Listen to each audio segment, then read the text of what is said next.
everyone. I'm Elaine Quijano. It is good to be with you. Thanks for joining us. The White House is doubling down on calls for New York Governor Andrew Cuomo to resign. So far, Governor Cuomo remains defiant. He denies he touched anyone inappropriately and has made no indication he will step down. We'll have more on that in a moment. But first, millions of Americans are temporarily spared from the threat of eviction after the CDC issued a new moratorium for areas with high spread of COVID-19.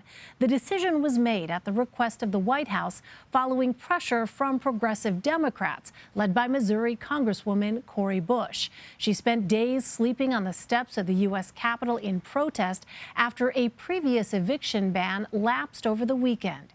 Here's what she told CBSN earlier about billions of dollars in federal rental assistance funds that have yet to reach those in need. The money has been released from the Treasury. What we need to do, they cannot receive the money if the applications are not made and processed in due time. When the money is sitting there, we're not fighting for that. People have been calling saying, I'm trying to get my application done. I'm trying to follow all of these processes. We have to streamline the process, make it easier for people to be able to get the applications done, make it easier for the landlords to be able to get their part done and then disperse. But when it's bottlenecked with the application process, some communities have 45-page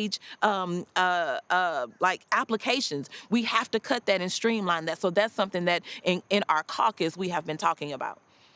The new moratorium on evictions expires October 3rd. Here's what Press Secretary Jen Psaki told our Nancy Cordes when asked what changed after the White House said they did not have the authority to extend it. And when we put out a statement on Monday, right before Gene Sperling came out to the briefing, right before we came out to talk with all of you, that also made clear in there that at that time, they had not yet found a legal pathway forward. What was announced yesterday was not an extension of the existing moratorium, which was, of course, national. It was a more limited moratorium that was going to be impacting and helping areas that were hardest hit by COVID. That was the president's ask, to look into a more limited moratorium. They did that. And yesterday's announcement was a reflection of that process. For more, let's bring in Nikole Killion, Tamara Keith, and Oma Seddiq. Nikole is a CBS News congressional correspondent. Tamara is an NPR White House correspondent and co-host of the NPR Politics podcast. And Oma is a politics reporter for Insider. Welcome to you all. Tamara, the Biden administration is still facing questions over the legality of this new eviction ban. Even President Biden said he is not sure if it's constitutional. How are they hoping this all plays out? That's right. President Biden yesterday said that they had consulted many constitutional scholars. Many thought it wasn't possible. Some thought it was. And so they essentially went with the ones who came up with a solution they thought might work. In essence, this is buying time. This is buying time for the money that was in the American Rescue Plan to get out to renters and landlords, to get people caught up on their back rent. And as Congresswoman Cori Bush was talking about, it is a mess of a bunch of different states and localities trying to throw together systems as they've been given all of this money, and some are doing a better job than others. So it's not, the White House does say that President Biden wouldn't have wanted to move forward with this if he didn't buy the argument that this ever so slightly more narrow eviction ban was legal or could stand legal muster. So they say that he thinks it does, but at the same time, he himself has acknowledged that part of this is just to buy time to get the program that was part of the American Rescue Plan to actually work and do what it was supposed to do. So, Nikole, what are you hearing from congressional Democrats about this?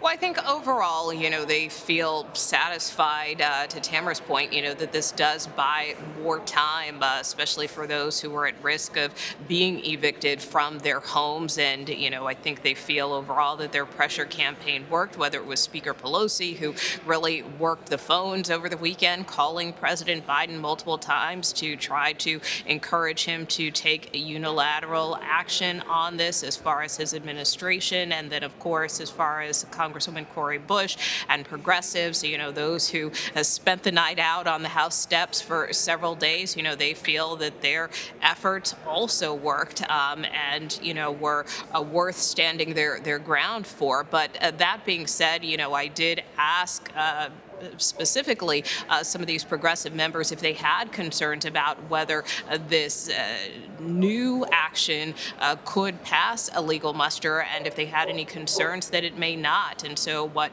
Congressman Ocasio-Cortez told me is that, she does feel that this does pass the smell test, that the CDC does have the legitimate right to move forward on this, especially in light of the Delta variant. On the flip side, you had somebody like Congressman Mondale Jones, who was a little more critical of the president and the White House for questioning the constitutionality of this, saying that could potentially invite action, and why would the president try to undermine his own order? The White House did push back against that a little bit today, saying that, the president certainly shares their desires and they can't control the courts.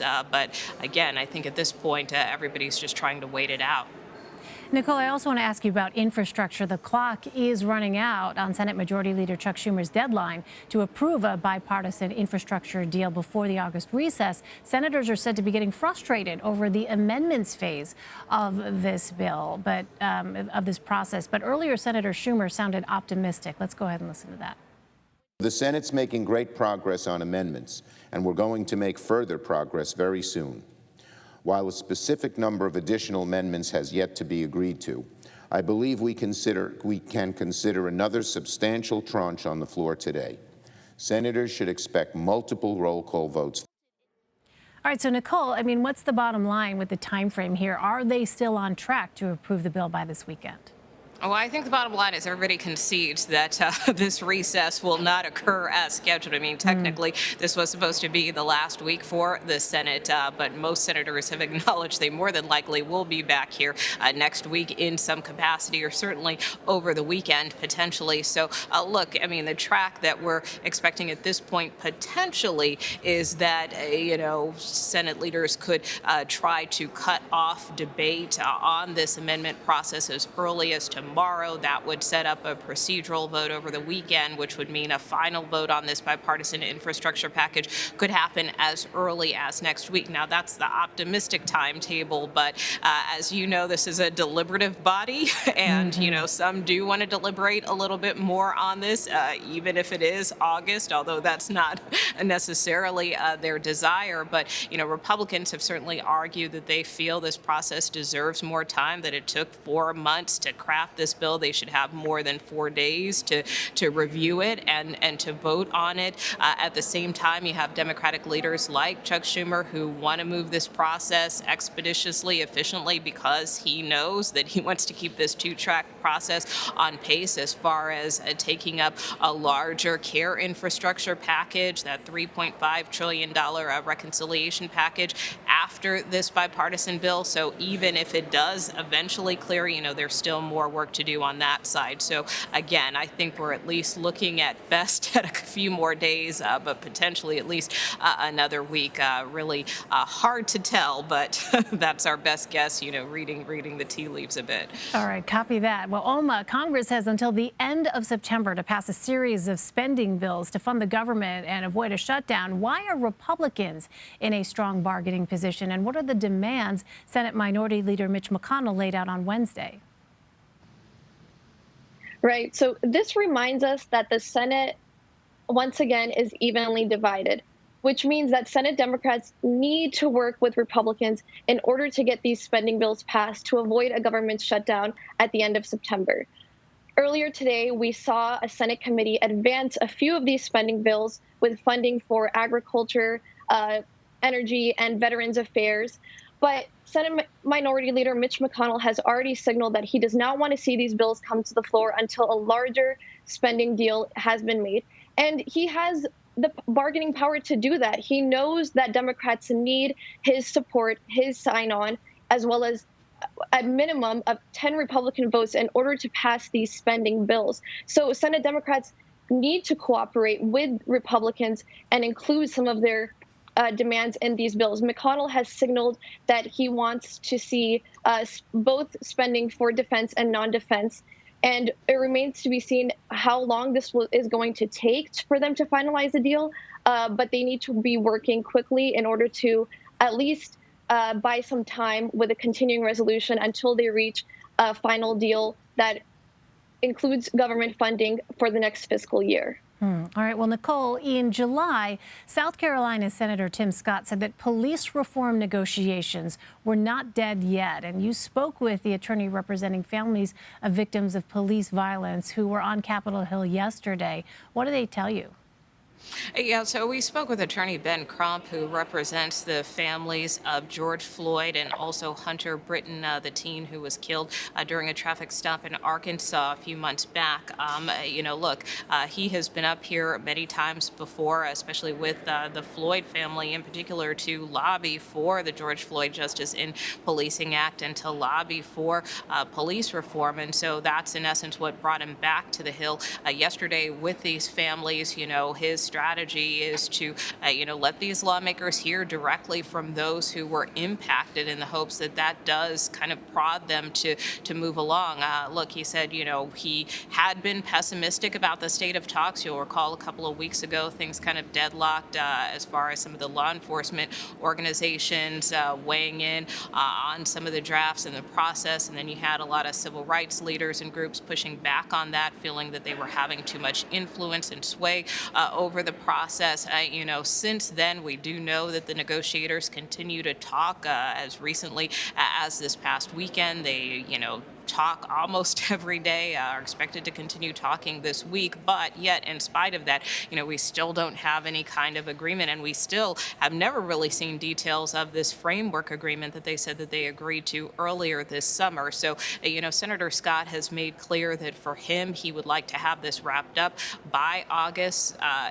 He feels like extending it beyond that is really not worth the effort or time. Senator Booker, on the other hand, has said that he's not putting a timetable on this, and he's willing to, keep working on this for as long as it takes. So I think the good news in this is that, again, they're still talking. Attorney Crump felt pretty confident and optimistic after speaking with these lawmakers, which included Senators Booker and Scott yesterday, along with Senators Durbin and Cornyn. So again, at least on this one, we continue to be in a wait-and-see mode to see if they produce some type of product or legislative language. All right. Well, Tamara, on Wednesday, the World Health Organization called for a moratorium on COVID-19 booster shots in an effort to help more countries that have not yet received their first vaccine doses. Now, you spoke exclusively with the State Department's Global COVID Response Coordinator.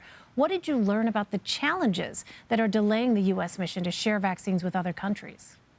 Yeah, so I interviewed Gail Smith at the State Department, and what she said is that it's just not as simple as calling up a country saying, I got a plane full of vaccines, are you ready to take it? In fact, it is a complicated legal and diplomatic mission to get those vaccines to these countries, not to mention the cold chain to keep them the right temperature and also getting them into arms once the vaccines get to the countries. The announcement this week from the administration was that they have now delivered 110 million vaccine doses to some 65 countries around the world. That's a milestone. It comes a little late. They had hoped to have 80 million doses out by the end of June. They didn't make it. They didn't hit that mark until well into July, but it's now accelerated the distribution of vaccines. That said, the amount needed globally in the nation's poorest countries is something like 11 billion doses of vaccine. So it's 10 times, 100 times more than have gone out thus far. 100 times more, doing math. And that's just, points to the incredible challenge. Global health advocates and the World Health Organization now also pointing to this, that no one is safe until everyone is safe. It's almost become cliche. The idea that the next variant is lurking in a country where something like only 1% of the population is vaccinated, where here in the United States, we're, up at 70% of adults getting their first dose. Yeah, it really is just such an urgent situation. You see the interconnectedness here, really apparent during this pandemic. All right, switching gears, Oma, so far, New York Governor Andrew Cuomo is showing no indication that he plans to step down. Does the administration think that he should continue to helm New York's pandemic response? And remind us, Oma, who takes over if Governor Cuomo resigns or is impeached? New York Governor Andrew Cuomo has very few allies right now. As we saw, President Joe Biden has said that he should resign. In addition to him, in addition to the White House, we've seen both national and state lawmakers, New York state lawmakers, call for his resignation. House Speaker Nancy Pelosi, Senate Majority Leader Chuck Schumer, and Democratic state legislators who have signaled that they will proceed with an impeachment inquiry against Cuomo if he does not choose to resign. As we said, Cuomo has not signaled any intentions to resign over these allegations of sexual harassment that were released in an investigation yesterday by the state's Attorney General's office. He has denied the allegations. He has said that he has never sexually harassed anybody. So if he were to stay in his position, Democratic state legislators have said they will proceed with an impeachment proceeding. But, if he were to stay in this position, the person who will replace him would be Lieutenant Governor Kathy Hochul, if he were to resign eventually or be removed from office through impeachment. She would become, if that were to happen, she would become the first female New York governor, and she would serve for the rest of Cuomo's term until 2023. All right, everybody watching to see what happens next in that story. All right, Nikole Killion, Tamara Keith, and Oma Seddiq, thank you all very much.